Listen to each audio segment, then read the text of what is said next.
땡큐로 땡큐로 주님을 찬양합니다.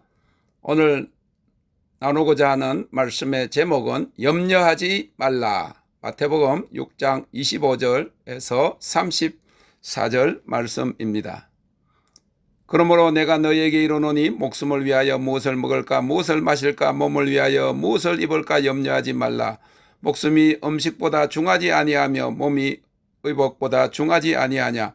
공중의 새를 보라. 심지도 않고 거두지도 않고 창고에 모아들이지도 아니하되 너희 천부께서 기르시나니 너희는 이것들보다 귀하지 아니하냐. 너희 중에 누가 염려함으로 그 키를 한 자나 더할 수 있느냐. 또 너희가 어찌 의복을 위하여 염려하느냐. 들의 백합화가 어떻게 자라는가 생각하여 보라. 수고도 아니하고 길쌈도 아니하느니라. 그러나 내가 너희에게 말하노니 솔로몬의 모든 영광으로도 입은 것이 이 꽃 하나만 갖지 못하였느니라. 오늘 있다가 내일 아궁이에 던지우는 덜풀도 하나님이 이렇게 입히시거든 하물며 너희일까 보냐. 믿음이 적은 자들아. 그러므로 염려하여 이르기를 무엇을 먹을까 무엇을 마실까 무엇을 입을까 하지 말라. 이는 다 이방인들이 구하는 것이라. 너희 천부께서 이 모든 것이 너희에게 있어야 할 줄을 아시느니라.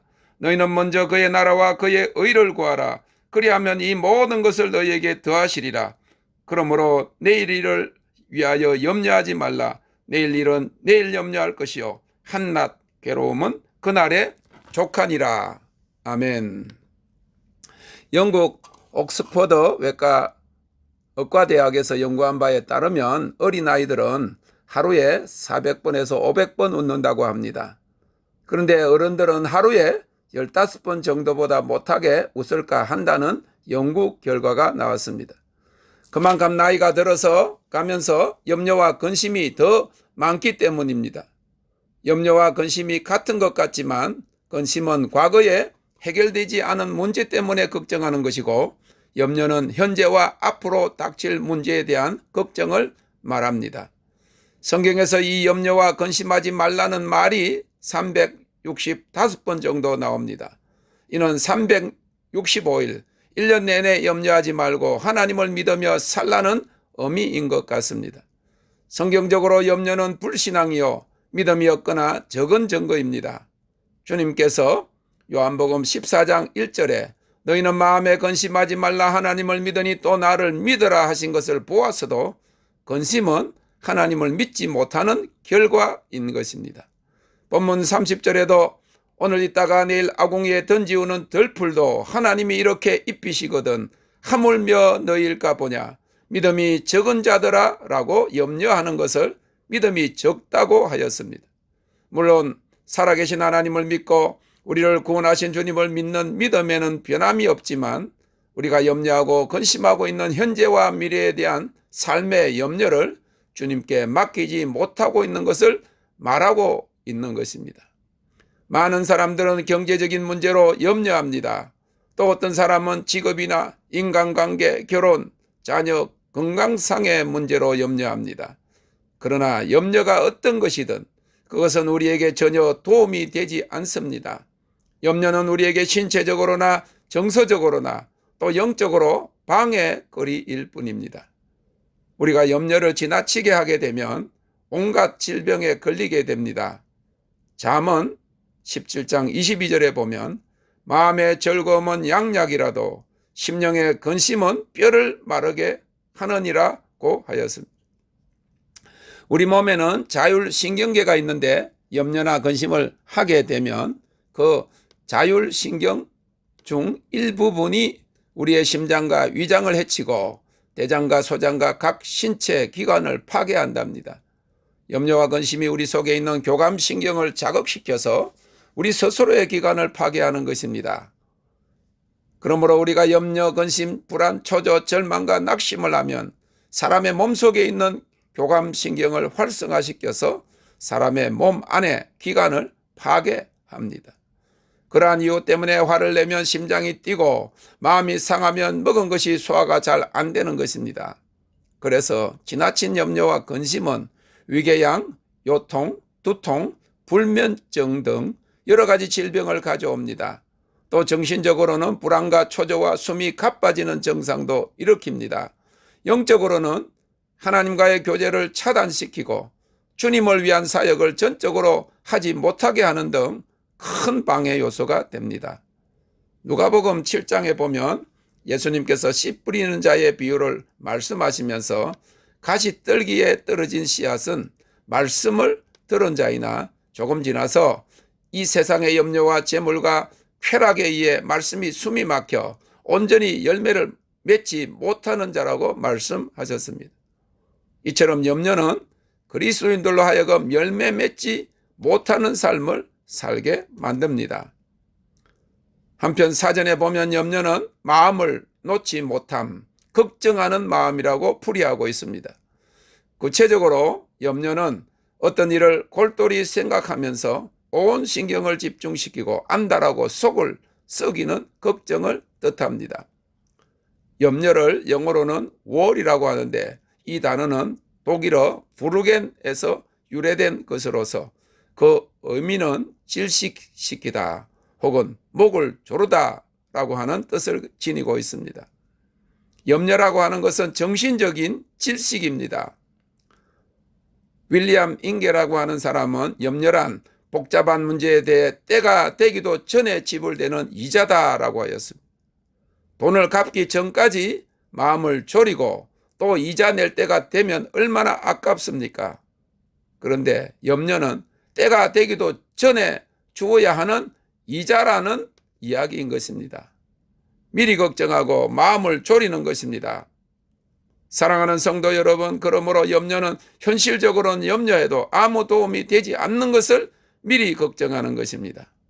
스펄전은 염려는 내일의 슬픔을 해결해 주지 못한다. 그냥 오늘의 기운만 뺄 뿐이다 라고 하였습니다. 그러므로 염려는 아무 유익이 없습니다. 염려는 어떤 문제도 해결하지 못합니다. 염려하는 것은 문제 해결이 아니라 우리의 속만 태우고 몸에 병만 나게 만듭니다.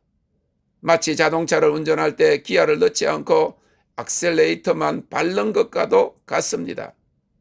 연기는 자욱하게 나나 아무 곳으로도 가지 못하는 것과 같습니다. 진실로 염려는 결코 문제를 해결하지 못합니다. 염려하고 근심한다고 해서 과거를 바꿀 수 없습니다. 염려한다고 해서 현재의 문제를 해결할 수 있는 것도 아닙니다. 염려가 미래를 다스릴 수 없습니다. 본문 27절에 너희 중에 누가 염려함으로 그 길을 한 자나 더할 수 있느냐라고 반문하셨습니다. 이처럼 염려는 우리에게 오늘을 불행하게 해줄 뿐인 것입니다. 결론적으로 염려는 우리에게 전혀 도움이 되지 못합니다. 염려는 효과적이 아니고 실상은 쓸모가 없는 것입니다. 게다가 염려는 우리를 부정적으로 만듭니다. 당면한 문제를 과장해서 생각하게 합니다.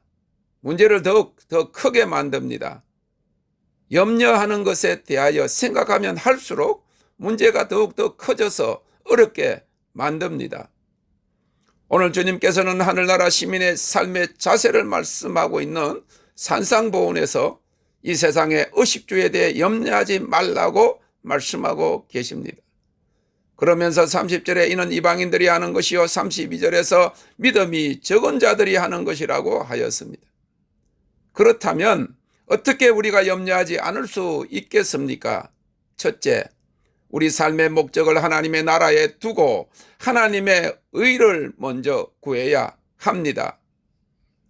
종종 문제의 해결이 당면한 문제를 집중하는 데서가 아니라 다른 방향에서 오는 경우가 많음을 보게 됩니다. 주님은 오늘 우리에게 세상의 의식주를 비롯한 염려들을 그 자체에서 해결점을 찾지 못한다고 말씀하고 계십니다. 오늘 본문 앞에 19절부터는 보물을 땅에 쌓아두지 말고 하늘에 쌓아두라는 주님의 교훈이 나타나고 있습니다. 이는 삶의 목적을 하나님의 나라에 두라는 말씀입니다. 그리고 나서 그러므로 라고 하는 접속사를 사용하여 무엇을 먹을까, 무엇을 입을까, 무엇을 마실까 염려하지 말라고 하셨습니다. 이는 보물을 하늘에 쌓아놓기를 힘쓰는 자는 세상의 의식주 염려를 하지 말라는 말입니다. 옛말에 백석지기는 100가지 염려를 하고 천석지기는 1000가지 염려를 한다고 한다는 말이 있습니다. 이는 논을 100마지기 짓는 자는 염려가 100가지나 되고 1000마지기를 짓는 부자는 염려가 1000가지나 된다는 말입니다. 형편이 나아지면 염려가 없어지는 것이 아닙니다. 물질이 늘어나고 사업이 크면 클수록 더 크고 많은 염려가 따르는 법입니다. 그래서 보물을 하늘에 쌓아두라는 주님의 말씀은 이 세상에 소망을 두지 말고 하나님 나라에 소망을 두고 살아가라는 말인 것입니다. 이는 이 세상의 삶은 잠깐이고 하늘나라는 영원하기 때문입니다. 그러므로 오늘날 주님의 백성들은 하나님 나라를 소망하고 살 때 세상 염려와 근심을 넘어갈 수 있습니다. 무엇에 더 관심을 두느냐, 무엇을 더 사랑하느냐의 문제인 것입니다. 31절에서 하나님의 나라를 바라보는 자들은 그러므로 염려하여 이르기를 무엇을 먹을까, 무엇을 마실까, 무엇을 입을까 하지 말라고 하였습니다. 그 다음에 결론적으로 33절에 너희는 먼저 그의 나라와 그의 의를 구하라. 그리하면 이 모든 것을 너희에게 더하시리라고 말씀하셨습니다. 그의 의를 구한다는 것은 이 세상에 사는 동안 하나님을 위해 살고 그의 뜻을 이루기 위해 사는 사명의 삶이 무엇을 먹고 무엇을 입고 사느냐 하는 문제보다 더 귀하다는 것을 아는 삶인 것입니다. 그리고 그의 나라를 구하라고 하는 말은 그에게 다스림을 받아라, 통치를 받아라, 그에게 굴복하라고 하는 말씀입니다. 그리고 그의 의를 구하라 하는 말은 정결하고 거룩한 삶을 살라 하는 것입니다. 그러면서 이 세상에 사는 동안 주님이 주신 사명을 감당하기 위해서 의식주의 염려를 넘어서는 삶을 살아야 한다는 것을 오늘 말해주고 있는 것입니다. 그래서 오늘 말씀의 결론이 너희는 먼저 그의 나라와 그의 의를 구하라. 그리하면 이 모든 것을 너에게 더하시리라고 하신 것입니다. 이는 삶의 목적이 보이는 세상에 있는 것이 아니라 하나님의 나라와 그의 의에 있는 것을 인식하고 살아가는 삶의 태도입니다. 그러므로 사랑하는 성도 여러분, 하나님 나라의 마음을 두고 하나님의 뜻을 추구하고 하나님께로부터 다스림을 받고 어렵고 정결한 그리고 거룩한 삶을 살면서 하늘의 보화를 쌓는 그런 삶을 살아감으로 세상의 염려를 극복할 수 있기를 주님의 이름으로 축원합니다. 두 번째로 염려를 극복하기 위해서는 우리 삶의 자세가 재물을 따라가는 것이 아니라 하나님을 섬기며 살아가야 합니다. 24절에 보면 한 사람이 두 주인을 섬기지 못할 것이 혹 이를 미워하며 저를 사랑하거나 혹 이를 중히 여기며 저를 경히 여김이라. 너희가 하나님과 재물을 겸하여 섬기지 못하느니라고 하였습니다. 하나님의 자녀들에게 있어서 재물은 삶의 목적이 아니요 하나님 나라의 복음을 전하기 위한 수단에 불과한 것입니다. 영혼을 구하기 위해 열방의 복음을 전하고 하나님을 섬기기 위해서도 선한 재물이 필요합니다. 그러나 재물이 목적이 되고 그 재물을 따라갈 때에는 세상의 염려에 사로잡힐 뿐만 아니라 결국 그 재물이 올무가 되어 파탄에 이르게 되는 것입니다. 디모데전서 6장 10절에 돈을 사랑함이 일만하게 뿌리가 되나니 이것을 탐내는 자들은 미혹을 받아 믿음에서 떠나 많은 근심으로서 자기를 찔렀도다 라고 하였습니다. 돈은 너무 많아도 근심이고 너무 적어도 고통인 것이 돈인 것입니다. 세상의 재물을 따라갈 때 염려는 그치지 않고 그 재물과 함께 망하게 되는 것입니다. 우리가 만물의 주인이신 하나님을 의지하며 살아가며 그를 섬기고 살아갈 때 이 재물의 유혹에서 벗어나고 염려에서 자유로워질 수 있습니다. 매일매일 하나님을 찾고 그를 섬기며 살아나가므로 세상의 염려를 극복해 나아가는 여러분들이 되시기를 주님의 이름으로 축원합니다. 세 번째로 내일 일을 염려하지 말고 매일 자족한 은혜로 살아갈 때 염려를 극복할 수 있습니다.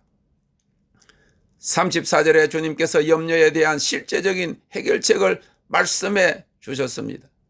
그러므로 내일 일을 위하여 염려하지 말라. 내일 일은 내일 염려할 것이요 한날의 괴로움은 그날의 족하니라고 하였습니다.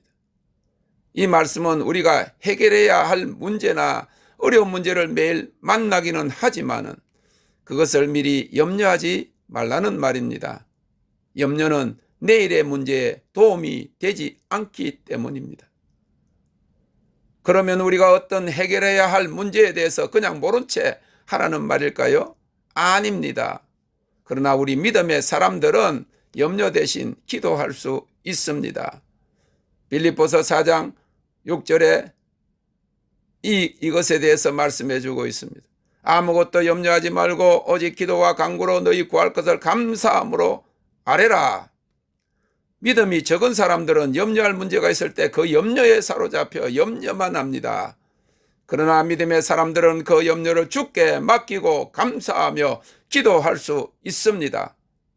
그래서 베드로 사도는 베드로전서 5장 7절에서 너희 염려를 다 주께 맡겨버리라. 이는 저가 너희를 권고하심이니라고 하였습니다. 염려를 내가 하는 것이 아니고 주님께 맡겨버리는 것입니다. 그것은 염려를 주님께 말씀드리는 것입니다. 다시 말하면 염려할 일이 있을 때 혼자서 염려하지 말고 주님께 그것을 구하고 도움을 구하라는 말씀인 것입니다. 나에게는 그것이 문제가 되지만 능력이 많으신 주님께는 그것이 문제가 아니기 때문입니다. 어릴 때 공을 차다가 남의 집에 유리창을 깬 적이 있습니다.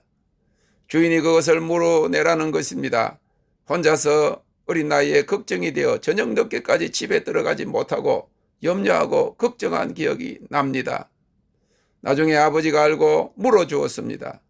어린 마음에 그 돈은 염려와 걱정이 되었습니다. 그러나 아버지에게는 그것이 큰 문제가 아니었습니다. 진작 말씀드렸으면 그렇게 마음 졸이고 염려하지 않아도 될 일이었습니다. 아버지가 목회하시는 시골 동네에 종종 사람들에게 행패를 부리던 청년이 있었습니다. 동생들도 괴롭히고 교회 다니는 사람들을 괴롭혔는데 고등학교 3학년이었던 방학기간에 시골에 갔을 때 나에게도 교회 전도사님 아들이라고 시비를 걸길래 그 당시 당수도 블랙벨트를 땄기 때문에 뛰어올라 두 발차기로 코피를 터지게 한 적이 있었습니다. 그러자 교회 전도사님 아들이 사람을 쳤다고 고소한다고 소리를 질러 동네 사람들이 다 알아버렸습니다. 집에 와서 걱정이 되어 말도 못하고 있었는데 나중에 사람들을 통해서 알게 된 아버지가 괜찮다. 그 사람 한 번쯤은 혼나야 된다. 라고 꾸중은커녕 은근히 좋아하시는 것이었습니다. 그러면서 우리 아들이 동네 말썽거리를 한 방에 혼을 내주었다고 자랑까지 다른 사람들에게 하시는 것이었습니다. 매일 새벽 2, 3시쯤 일어나서 기도로 사시는 분이셨음에도 유독 권투 보는 것을 좋아하셨습니다. 속이 터져도 말을 안 하시던 아버지시라 아마 그것을 보면서 내심 시원하셨던 것 같습니다. 그런데 아들이 한 방 날렸으니 얻어맞고 들어온 것보다 기분이 좋으셨던 것입니다. 사랑하는 성도 여러분, 우리가 아직 장성하기 전에는 크게 보이는 문제가 부모 입장에서는 큰 문제가 아닌 것처럼 우리가 믿음이 약할 때 염려하는 문제들이 크신 하나님께는 아무 문제가 아닌 것입니다.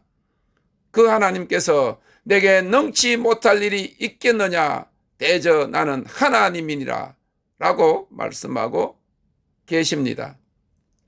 우리는 하나님의 귀한 자녀들입니다. 본문 26절에서부터 30절까지도 보면 주님께서는 공중에 새가 심지도 않고 거두지도 않고 창고에 모아 들이지도 아니하되 너희 하늘의 아버지께서 기르시나니 너희는 이것들보다 더 귀하지 아니하냐. 들의 백합화가 수고도 하지 아니하고 길쌈도 아니하지만 입히시거든 하물며 너희일까 보냐라고 말씀하고 계십니다. 그러므로 내일 일을 염려하지 말고 주님을 의지하여 자족하는 은혜를 누리시기 바랍니다. 오늘의 삶에 감사하지 않고 주님을 기뻐하지 않으면서 내일 되어 감사하고 주님을 기뻐할 수 없습니다. 형편이 나아지면 감사하고 신앙생활 더 잘할 수 있을 텐데 라고 생각하지 마시기 바랍니다. 형편이 좋아지면 그것에 심취하여 그것을 따라갈 수 있고 또 다른 염려가 뒤따르게 마련인 것입니다. 그러므로 매일매일 주시는 은혜에 감사하고 모든 일에 자족하며 기뻐하는 삶을 살아갈 때 염려를 극복할 수 있음을 믿읍시다. 주를 바라보는 자들에게 하나님의 은혜는 언제나 족하기 때문입니다. 주를 의지하는 자들에게 하나님의 은혜는 어떤 경우에나 무슨 일을 만나도 족함을 믿으시기 바랍니다. 말씀을 맺겠습니다. 세상을 살아가면서 닥쳐오는 문제들 앞에서 어떻게 우리가 염려하지 않을 수 있겠습니까? 첫째, 우리 삶의 목적을 하나님의 나라에 두고 하나님의 의를 먼저 구해야 합니다. 둘째, 염려를 극복하기 위해서는 우리 삶의 자세가 재물을 따라가는 것이 아니라 하나님을 섬기며 살아가야 합니다. 셋째, 내일 일을 염려하지 말고 매일 자족한 은혜로 살아갈 때 염려를 극복할 수 있습니다. 나아가서 로마서 14장 17절에 기록되기를 하나님의 나라는 먹는 것과 마시는 것이 아니요 오직 성령 안에서 의와 평강과 희락이라고 하였습니다. 지금은 십자가 같은 고통이나 죽음 같은 공포가 몰려온다 해도 사흘만 기다리면 부활이 찾아옵니다. 세상의 모든 염려를 주님께 맡김으로 매일 닥쳐오는 염려를 넘어서서 참된 하늘의 평강과 기쁨을 누리며 살 수 있는 성도들이 다 되시기를 주님의 이름으로 축원합니다. 아멘. Thank you, Lord.